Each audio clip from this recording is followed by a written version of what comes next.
Welcome, guys. We'll have head coach Rich Ellerson begin with an opening statement, then we'll take questions. My pleasure to introduce the head coach of the Black Knights, Rich Ellerson.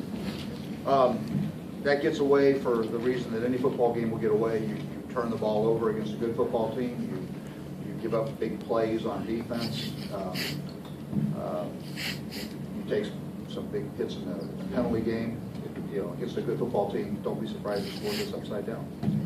So open up for questions. Go ahead, Ron. Coach, what in the last 2 weeks did you see that motivated you to start AJ today? And what did you see after the first two possessions that said, "I've changed my mind"? Well, we made that. Like I told you going in, we were expected to see both of them. See, I told you, and the conditions were frankly had it on the edge. We think there's some real upside. Obviously, there's some playmaking ability in AJ, but the thing that in these conditions, Angel's got the big mitts, and he's the guy he's 4 or 5 times this year we've been out there and the ball hasn't touched the ground. It was that kind of a game. When we were struggling, when AJ was struggling to keep the ball off the ground, I felt like that was our best chance to hold on to the ball and be patient and make some plays on play. But we wanted to see if we could tap into that dynamic play that AJ could make, that upside, and minimize the. We made the difference. We changed our mind, if you will, when we saw the conditions and AJ struggled with it. Of course, Angel didn't. He hit the ball on the ground too. Had the weather been better then? Had this been, sunny and whatever, AJ would have stayed in there longer, you think? Well, I think. Like I say, obviously, if you're struggling to hold on to the ball, that'll get you out. That'll get you out of there. But because again, that's the first thing you have to do in a game like this is you have to play without errors, delays, and turnovers. I mean, if you're going to have a chance against a good Navy team like that, you've got to be on the other side of the ledger when it comes to turnovers. And clearly, we were, on the first 2 series, we had the ball on the ground twice. Coach, you moved Jeff Bacon to the Mike linebacker spot today. Defense was playing well until those 2 long runs by Copeland and Keenan Reynolds in the second quarter. Well, I thought if you tell me we were going to force that many punts, I'd say we got a great chance in this game. But as you say, big plays on doing a lot of a big body of work.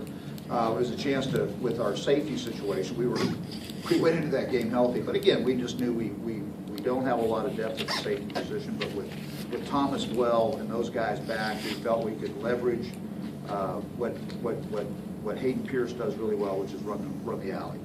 That was the job description for that position, and we felt like with as much speed double option as Navy runs, we had to have a better guy or a rangier guy playing that Mike linebacker position, and Jeff had done that. He was very successful both against Air Force and Navy a year ago, being productive there.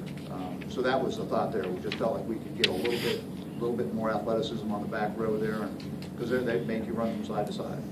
Go ahead, sir. Coach, do you feel there's a gap in athleticism that has to be made up before Army can beat Navy? Well, I think we closed that gap the last 2 years, but clearly that gap is opened back up. We can't. That's not.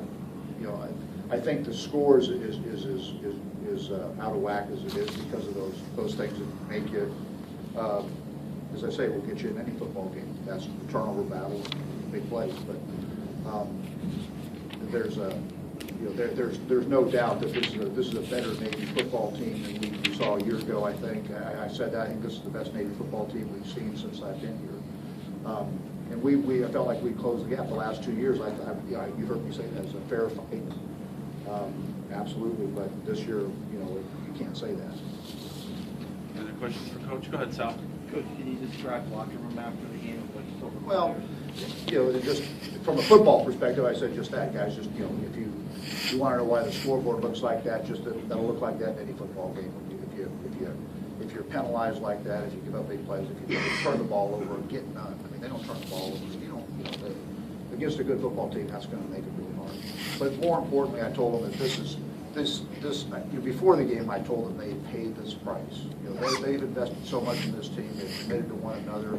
They're bonded like you can't believe.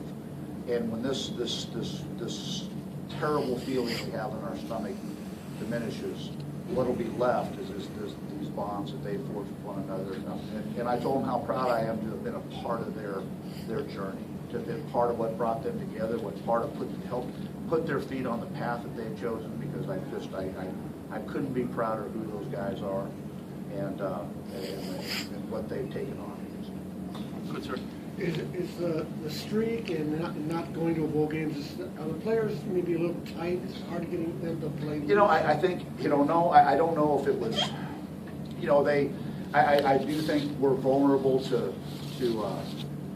trying to play out of our shoes and have one of those superhuman efforts, because I think, they knew they were playing a good football team. And there are so many things about this game and this rivalry that can seduce you into trying to be something other than just your best self, trying to go out there and do something heroic. And whenever you do that, it gets away from you.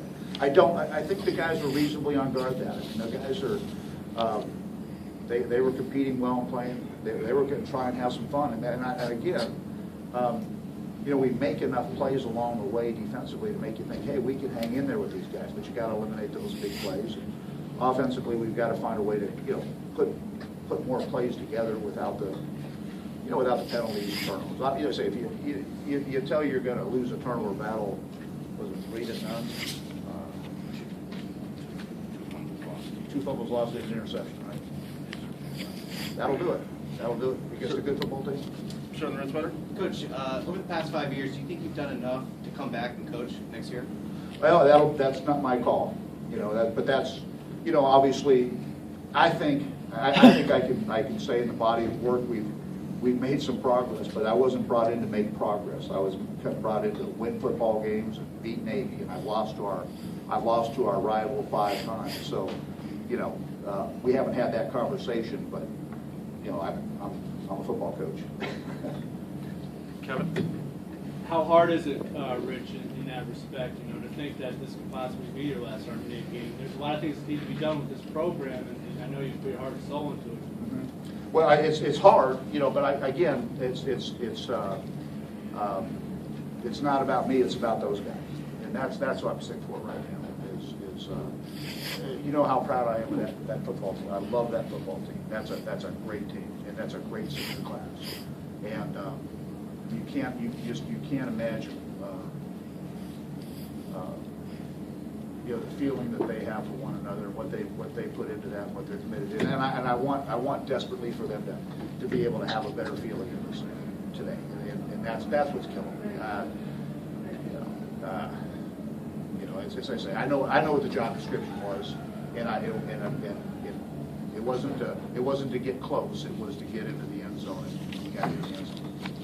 Any other questions for Coach? Go ahead, Kenny. Coach, you had Larry Dixon back today, but you only got 157 yards. You're the second best rushing team in the country. Why was it so difficult to get the running game going today? Well, the Navy defense was a big part of it. Like we said, with some of the things we do offensively, obviously, both of us, we know each other a little bit, and they obviously do a good job of defending us. That was part of the reason. The reason we closed practice is because Larry was going to go out there. We felt like he could play in that cast, but we had to be careful about what we asked him to do in terms of the reads and the meshes and whatnot. And that was not part of the challenge today. But he was, they can figure that out. They know enough about mesh football to realize if he's got a cast on this hand, they'll be doing certain things one way and other things not the other. I just didn't want to give them that kind of pre-knowledge. The same thing with Jeff moving to Mike linebacker. Those were the things that I thought. The quarterback thing that was a